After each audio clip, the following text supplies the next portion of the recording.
la consigna de comienzo de 2016, ¿no? Y que solamente iban a tapar la imagen de Cristina y la imagen de Néstor Kirchner, pero muy ingenuamente creímos, una vez ya reincorporados los despidos de enero del 2016, de que lo demás se iba a mantener intacto. No pensamos que la línea que iban a traer la gestión de Macri a nivel museo era armar una visión historiográfica funcional a los intereses británicos. Para mí era matemáticamente imposible, pero lo lograron. La verdad que reconocer que lo lograron. ¿En qué consistía esta ingeniería matemática para hacer un relato argentino que pueda ser en castellano funcional a los intereses británicos? Bueno, consistió, y esto lo hicieron en el cambio de la línea de tiempo, de analizar el Atlántico Sur como si fuera el mar Mediterráneo, ¿no? Un espacio del planeta Tierra disputado por civilizaciones a lo largo de la historia, y así como en el Mediterráneo tenemos a los turcos otomanos, tenemos a los persas, tenemos a los griegos, al Imperio Romano, a los españoles, al Manco de Lepanto, ¿no? Tenemos en Atlántico Sur los Yaganes, los Selknam, los franceses, los holandeses, los ingleses, los españoles, los argentinos y los chilenos, ¿no? Civilizaciones en un pie de igualdad, ¿no? Y con la gravedad, a mi entender, entre otras cosas, que al hacer un recorte geográfico bastante perverso, ¿no? Se excluyó las invasiones inglesas, se excluyó vuelta de obligado, y también se omitió la resolución 2065, y lo más grosero, lo más grotesco es que se puso la frase dictadura debajo de 1973, ¿no? Contra eso nos enfrentamos como trabajadores, porque además de reclamar por los compañeros que habían sido despedidos, y que por suerte puedo decir que el Museo de Malvinas en diciembre de 2019 estuvo invicto, porque todo compañero y compañera despedido ha sido reincorporado, y fuimos en soledad, y acá me remito también a la agencia Pacurondo, en soledad a fines de enero de 2016 fuimos el primer organismo en declarar un paro por tiempo indeterminado a la gestión. Éramos como Villa Manuelita, esa era para mí mi metáfora, que Villa Manuelita decía los rusos, los yanquis, los rusos reconocen a Libertador, reconocen a la Libertadora, Villa Manuelita no. Bueno, el Museo de Malvinas se transformó en una mini Villa Manuelita, donde en soledad, sin respetar ningún canal orgánico en términos sindicales, declaramos paro por tiempo indeterminado. Bueno, ese era el contexto un poco del museo, pero lo que quiero decir es que además de las reivindicaciones gremiales, era parte de nuestra agenda sindical defender el guión del Museo de Malvinas, defender la causa de Malvinas, y que el museo, en tanto organismo del Estado argentino y nacional, no podía escindirse de lo que tenía que tener que ver con la reivindicación soberana de nuestros territorios en el Atlántico Sur. Entonces la resistencia fue múltiple, fue ideológica, fue conceptual, fue gremial. Y bueno, y en ese contexto, no tan sencillo, se erigió este seminario que se llamó Berma de Tormenta. Ahora empieza lo bueno. Berma de Tormenta. Sí, no soy licenciado en letras, eso el significado... ¿Berma con B larga? Sí. Con B larga, sí. Nosotros, nadie sabía qué era. Nadie sabía qué era, la verdad. Vamos a decir una guarangada, porque Mario dijo... Perdón. Sí. Mario dijo, voy a decir una guarangada. Nosotros decíamos verga de tormenta, porque era cantado. Sí. Entonces, la berma se entiende que es aquello que queda después de la tormenta. Lo que el mar lleva a la costa después de una tormenta es la berma de tormenta, ¿no? Éramos los restos del que éramos arrojados al mar. Eso es loco. Toda una cosa muy residual, que aparte freudianamente tenía que ver un poco ahí como... pero sí. Perdón, no quise entender. No, nosotros también nos hicimos esa pregunta de Pablo. Bueno, tuvimos una reunión con el por entonces director, convocado al susodicho y a mí en su despacho, diciendo que él tenía intenciones de armar un seminario y que él quería que fuéramos moderadores de 2 mesas, de 3, ¿no? A lo que yo le pregunté, ¿estás seguro? Me dijo, sí, ok, bueno, pero yo tengo libertad de opinión. Me dijo, sí, al revés, yo quiero eso, ok, bien, perfecto. Bueno, las personas que tocaron en mi mesa, les hice algunas preguntas muy inocentemente. Las devoluciones fueron un poco esquivas, quizás hubo un poco de incomodidad en las preguntas, está todo grabado en YouTube, ¿no? Pero antes de contar el relato, que no lo escribí yo, pero literariamente es muy entretenido, cuando había que hacer las devoluciones, antes de entrar a este mismo recinto donde estamos ahora, me encontré con una medallita de San Benito en el piso. Raro encontrar una imagen católica, digamos, ¿no? Qué lindo. En el suelo.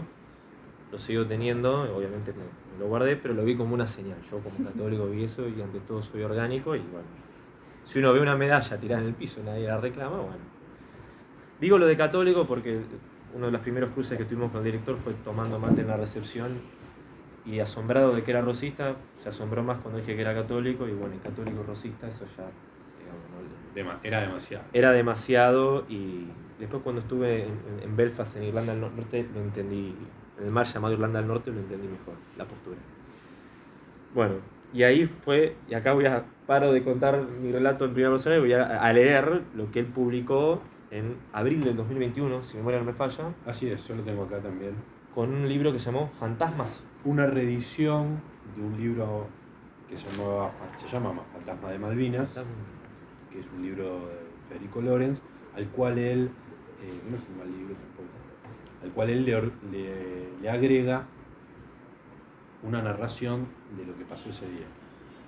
Así que me paso a leerlo acá. En Berma de Toro, en el conversatorio, la palabra conversatorio final de Berma de Tormenta. No se rían. ¿Por qué lo escriben en serio? Sí, sí. No, y esto es muy... ¿Quieres leerlo muy- acá, que está más grande? Sí, sí, bueno, dale. Vamos a ver.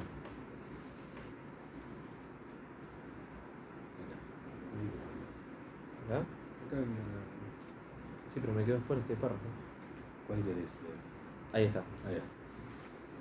El problema es que por cuestiones del equilibrio interno del museo, cuenta el exdirector, habíamos resuelto que las devoluciones a los panelistas le harían 2 trabajadores del museo, ambos con formación universitaria. Uno de ellos es licenciado en Historia, actualmente es el secretario ejecutivo del museo. Aclaro, este es mi título de Historia, yo soy abogado, pero esto lo voy a marcar porque es certificado que... Ahí ya está pifiando. Sí. Ya arrancó mal. Sí. Afiliado y referente en el museo de la Asociación Trabajadores del Estado, ATE, y el otro, licenciado en Letras, afiliado a la Unión Personal Civil de la Nación, UPC. Con el equipo de dirección, evaluamos que era una forma positiva de involucrar a los trabajadores en las actividades estratégicas del museo por el sencillo expediente de que cada uno de ellos representaba a las sendas facciones que dividían al personal. La respuesta fue un papelón que todavía me avergüenza, porque básicamente lo que hicieron fue llamar a los científicos al orden. Las intervenciones de los investigadores eran racionales, eran interesantes, pero no servían al reclamo. Proponían desentrañamientos de todo tipo y eso nos disparó una cosa paranoica. Cuando le llegó al turno al comentarista licenciado en Historia, la situación fue más incómoda aún. Hizo una performance, pues llegó a la mesa con un poncho al hombro, para luego, sin más preámbulos, leernos la cláusula transitoria de la Constitución Nacional, porque justamente eso, porque nosotros en calidad institucional, ahí me está citando a mí, como trabajadores del museo, y Federico como director, yo le dije, auspiciamos de anfitriones y obviamente son bienvenidos, y queremos que vengan, pero desde un rol institucional el museo tiene una postura institucional y esa postura es la postura del Estado. Y este museo no es un lugar neutro, hubo un cambio de gobierno, pero las consignas son las mismas. Bueno, cita la cláusula transitoria, donde yo la leí en voz alta, y continúa la narrativa. Se entiende, ¿no? Las situaciones, acá era una situación muy similar a esta. Perdón, Sí. Porque nosotros lo tenemos claro, y había un montón de gente con CONICET sobre todo de CONICET a lo largo de muchos invitados. Esos seminarios tuvieron bastante apoyo de la Dirección Nacional de Museos y en ese momento Secretaría de Cultura. Se pagaron aviones, pasaje de avión, vinieron, estaba la comunidad, en realidad eran los amigos de Lorenz, él después lo dice, no estoy diciendo nada más, él dice son sus amigos, que traían la verdad, ¿no? del CONICET de la ciencia. Y lo que hizo Juan fue leer la parte muy querida por todos nosotros en el museo y por todos los malvineros y los malvinólogos, donde la Constitución argentina, o sea, nuestra Carta Magna, habla del tema de Malvinas. Bueno, leí la cláusula y bueno. No sé si la tiene, pero habla de un derecho imprescriptible, digo, es conocido, es muy lindo también. Sí. Y bueno, después de leerla, bueno, continuó la narrativa. Fue un gesto potente y agresivo, pues nos recordó a los científicos el carácter irrenunciable de la cuestión Malvinas. Al citar la Constitución Nacional, simbólicamente colocó a la producción de los investigadores subordinada a esta y funcional al mandato de recuperación. Si las conclusiones de un investigador llevaban a pensar en una dirección diferente a la que señalaba la Carta Magna, quedaba simbólicamente fuera de la ley. El comentarista celebró sin dudas su humillación. Disfrutó el momento y reforzó la idea: este museo parte de una presunción indeclinable de que las Malvinas son argentinas. Ni siquiera con el más agresivo de los isleños había vivido yo una situación tan incómoda, me había sentido tan intruso. El clima se había puesto muy tenso y ya sobre la mitad de las intervenciones de ambos comentaristas, los investigadores especialmente aludidos habían pedido responder, cosa que acordamos harían al final. Mi papel como director del museo, visto retrospectivamente, no fue el adecuado. ¿Debería haber llamado al orden a los comentaristas que ejercían de censores ideológicos de investigadores respetados? No me pregunté si debía o no, sino que en la lógica del gestor me pregunté si podía hacerlo, y lo cierto es que no podía, porque el día después sería intransitable en ese lugar. Podría alardear de que había cumplido el objetivo pedagógico de mostrar las contradicciones entre lógicas de pensamiento diferentes, pero es pobre frente a lo que se estaba actuando. Visiblemente ofendidos, mis amigos expresaron que era incómodo que los interpelaran por su grado de argentinidad, como si el museo fuera una iglesia. Dijeron que su rol era generar conocimiento de la forma más honesta posible y que eso se hace cuestionándose día a día lo que uno hace, lo que cree, sobre todo los dogmatismos. El problema es que tratamos de llevar ciencia al museo, y en un lugar como ese, la única ciencia que interesa es la que lleva agua hacia el reclamo argentino. Dicho en términos de relato nacional, que es útil para la Argentina, que no lo es. ¿Quién es argentino y quién no?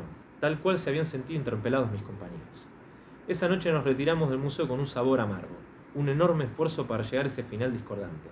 Aunque no lo sabía entonces, fue uno de los escalones fundamentales para decidir que yo no tenía nada que hacer allí. Porque si hay un lugar en el continente que no se parece en nada, pero en nada, a las islas que yo ya pisé 3 veces, es ese museo. El museo representa lo que algunos argentinos creen que las islas son, que no es lo mismo. Bueno, Quedaste como Facundo Quiroga. sí, en realidad no era un Yo quiero poncho, decir, era una bufanda, digo, a mí ¿no? A mí Yo me imaginé el poncho rojo. No. A caballo entró. Le pegó con Mario en la cara. Mario Ichi. Sí, Así que sos del CONICET, tomá. No, a mí me sintió, cuando leí esto, cuando salió, yo no hice ninguna declaración, perdón que interrumpa. Sí. Pero me sentí doblemente ofendido. Porque yo quedo completamente desdibujado. Vos tenés un poncho, leés la Constitución, enfrentás no sé qué cuántas cosas, parecía Facundo Quiroga, y yo quedé como, no sé.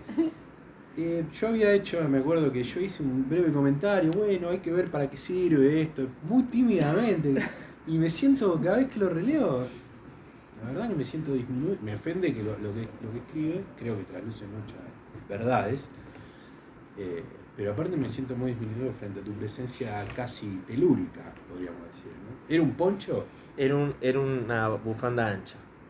Y sí estaba con el mate, ¿cierto? Pero no era un poncho. No, desmentimos que era un poncho. No era un poncho. Y no era colorado. No era colorado, era beige. Era una bufanda de mi abuelo. Exageró entonces. Sí, totalmente. Y tampoco sos licenciado en historia. No, materno. No soy licenciado en historia, soy abogado. ¿Sos licenciado en historia? No. Ah, soy abogado, otro error. Sí. Pero ese es mi título a partir de ahora. Ah, bueno. Cuando Bien. un par te reconoce, ¿no? Como la edad media.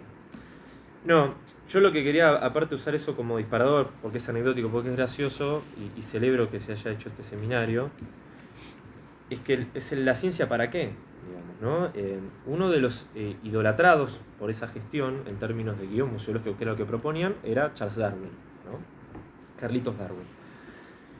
Y un poco cuando hablamos del Gaucho Rivero, muy pocas veces mencionamos, lo hacemos en las visitas guiadas, lo hacemos en las efemérides en las redes, de que el Beagle formó parte del dispositivo represivo que termina doblegando al Gaucho Rivero en marzo de 1834. Y que, aunque sea por un instante, el Gaucho Rivero estuvo demorado, estuvo en varios buques, pero uno de los buques fue el Beagle. Y que Darwin no era un emprendedor, voy a usar una palabra de esta época, y que hacía ciencia para divertirse. Como Mickey Vainilla hacía pop para divertirse, Darwin hacía ciencia para divertirse. Darwin era un científico de la Royal Society, que sería el CONICET británico, y que para poder llegar a Malvinas, que fue no una, 2 veces, estuvo necesariamente en un buque de la Armada Británica, comandado por Fitzroy. Esta idea de fuerzas armadas, ciencia, soberanía, como son cosas que no existe, para mi entender, la ciencia en estado puro kantiano, digamos, y lamentablemente no hay esta vocación de que la ciencia sea para la humanidad cuando en realidad sirven para intereses nacionales. Y Darwin, que era el sujeto que iba a protagonizar el guión que no terminó siéndose por recortes presupuestarios subsiguientes, digamos, buscaba, digamos, estos intereses coloniales, ¿no? La ciencia para la colonización, ¿no? Y nosotros, con nuestra humilde formación universitaria, con las producciones escritas, digamos, ¿no? Con los aportes de todos y de todas, lo que buscamos es también hacer ciencia para los intereses nacionales. Y no es algo que está mal, digamos, ¿no? Después merecería otro análisis aparte, dejaremos para otro día, digamos, cómo la geopolítica de la religión se mete en el medio, porque él usa la metáfora de la iglesia, eso fue un palo directo. Ahora voy a decir algo yo. Por este comentario que él me hizo en la relación, encima sos católico, ¿no? Digamos, ¿no? Estas como chicanas, digamos. Pero un poco lo que manifestamos ahí, y lo interesante, digamos, de ese fenómeno, es que, está bien, tenemos formación universitaria, pero somos trabajadores, ¿no?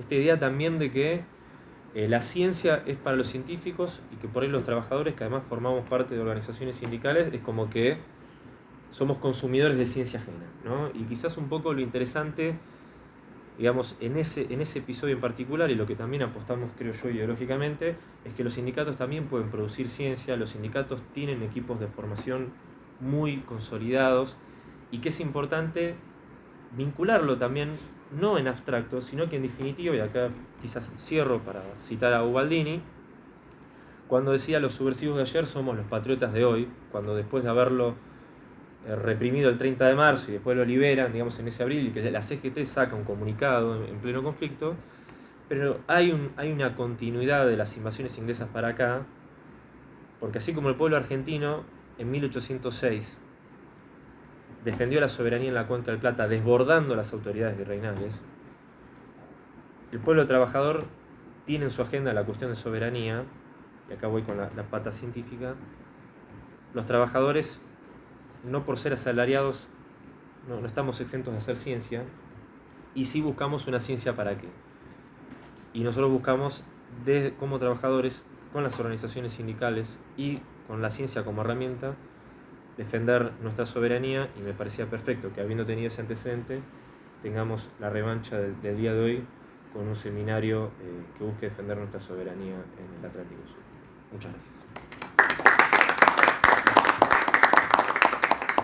Voy a ser muy breve. Yo, como les conté, yo no tenía poncho, no tenía caballo, vine a pie. Siempre era muy gracioso porque cuando nos citaba Lorenz, o nos citó un par de veces a Juan, a los dos Juanes, yo era más negociador. Juan no le quería saber nada. Yo decía, bueno, negociemos, ¿no? De Don Inodoro. Y quedé en ese seminario ahí como desdibujado. No tenía ningún elemento, nada, no traje un facón, nada.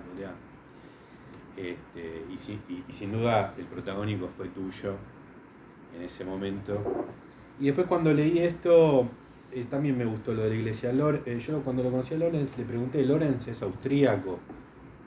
Me dice, sí, es austríaco. Ah, sos protestante, le dije. Me dice, no, yo soy, no sé, soy ateo, no sé. Y yo, sos protestante. Me dice, ¿por qué vos qué? Yo soy católico, le dije, apostólico y romano. O sea que tuve una escena parecida, sin lo telúrico, pero también no había algo ahí, ¿no? Y después Mario Volpe me contó que alguna vez lo escuchó citando a Lutero también, ¿no? Entonces eso ya generaba cierta... pero acá el tema parece ser la iglesia. Yo no quiero hablar tanto de Lorenz, aunque tengo algo más para leer sobre este tema de ese episodio. Me parece que se habla despectivamente de la iglesia y se la contrapone a la ciencia. Eso es algo muy viejo que no tiene lugar ya en el siglo XX. No existe esa nosotros somos la ciencia y ustedes son la iglesia. Eso no existe. En el siglo XX se descompusieron las teorías científicas que dicen que la ciencia funciona de forma positivista, con resultados positivos, ni siquiera en las ciencias más duras, ¿no? Eso no se sostiene, digamos. Con respecto a la iglesia tuvo muchas formas. El dogma existe, por supuesto, como existe la matemática para la ciencia, pero nosotros tenemos un papa argentino hoy, podemos ver que la ciencia no funciona como represora ya de la ciencia, sino que es mucho más porosa en ese sentido. Me parece que entre la ciencia y la religión, lo que nosotros tenemos que plantear, para ponerlo en términos un poco más exactos, entre una verdad historiográfica y un método historiográfico aplicado, académico, riguroso, y la fe, ¿sí?, o la convicción política, lo que se planta en el medio, y que en este discurso de Lorenz no está, es la ideología, ¿no? Lo que emerge es la ideología, lo que él borra es el pronunciamiento ideológico. Cuando aparece el pronunciamiento ideológico, las comunidades tienden a resquebrajarse porque se tensionan. Entonces, me parece que Malvinas está parada en ese punto. Hacemos buena historiografía, como dijo Juan, no somos ingenuos, no somos, algunos se disfrazan de gauchos, parece, pero digo, no somos curas, en ese sentido, pero hay una convicción frente a la cual la dialéctica de la duda, que según Aldo Rico, veterano de la Guerra de Malvinas, es la jactancia de los intelectuales, nosotros nos detenemos. ¿No? Hay una cosa sobre la cual no dudamos. O sea, que es que las Malvinas son argentinas, que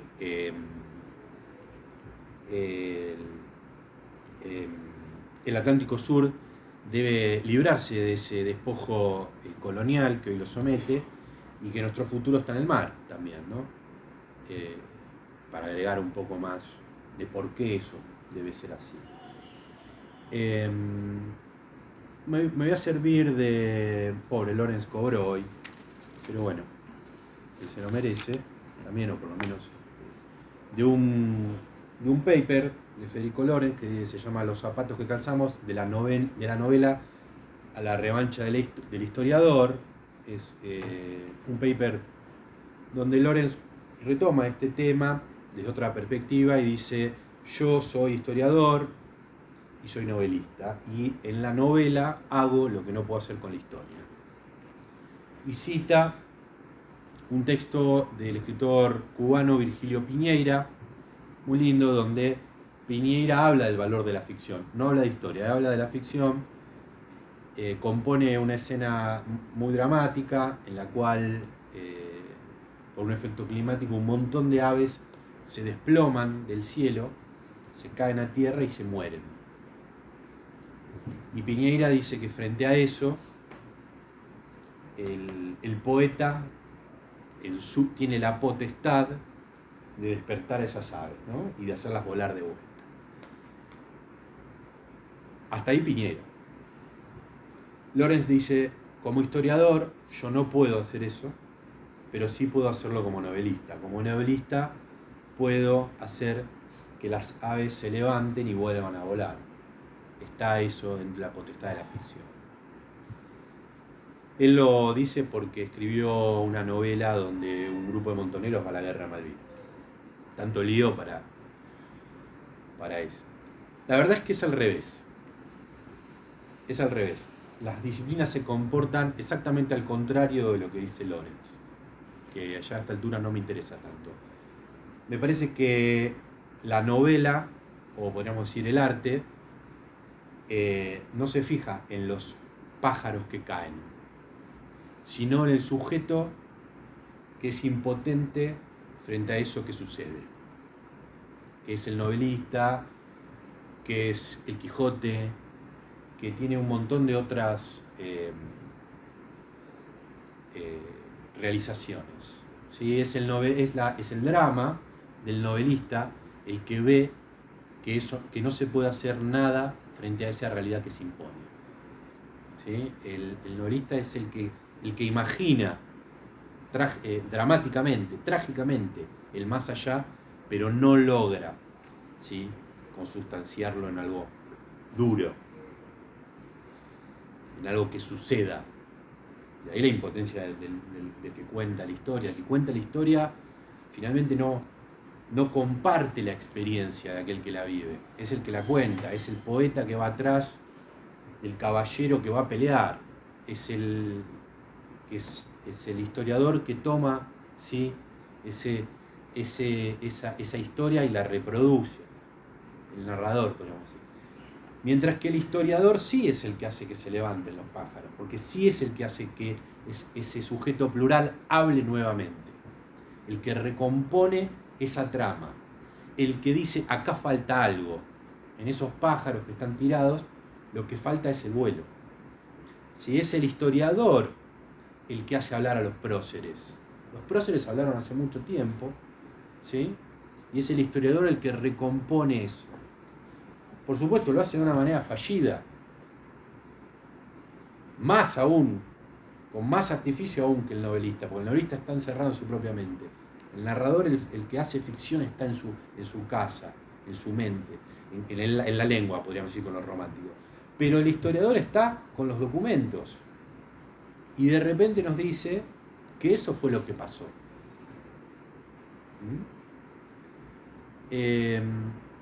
Me parece que es evidente esto, ¿no?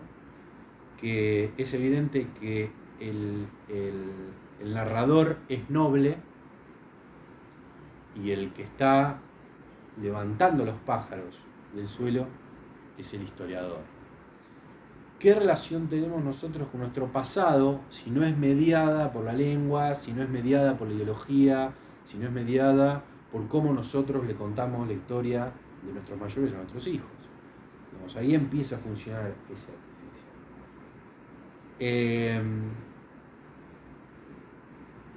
Como pueden ver, en el Museo Malvinas nos divertimos un montón con todo tipo de directores. Creo que este primer seminario, ojalá sea el primero, creo que va a ser así, convoque a pensadores que tengan esta plasticidad, que no tengan esta dureza, que no piensen que este museo, que es un museo que tiene una causa, que defiende una causa, que no defiende una colección artística y depende de otra cosa, sino que defiende una causa, que lo tomen como algo que no es rígido. Pero nosotros no podemos retroceder frente a nuestra convicción de que las Malvinas son argentinas. Por eso les quiero, para terminar y ya cerrar, obviamente si quieren podemos charlar un poco más, nos quedamos medio corto de tiempo, pero quiero leerles un poema de Thomas Tranströmer, que es un poeta danés, y que se llama Haydn. Dice así: toco Haydn al final de un día difícil. Siento calor en las manos, las teclas golpean con suavidad. La tonalidad es ordenada. Una melodía dice que hay libertad y que alguien no paga impuesto al César. Me detengo. El aire cambió. Ahora tenemos más tiempo. Afuera las nubes arman una tormenta, pero ya estamos preparados. Entonces levantamos la bandera de Haydn. Es una bandera simple y noble que dice: queremos la paz, pero no nos rendimos. Gracias.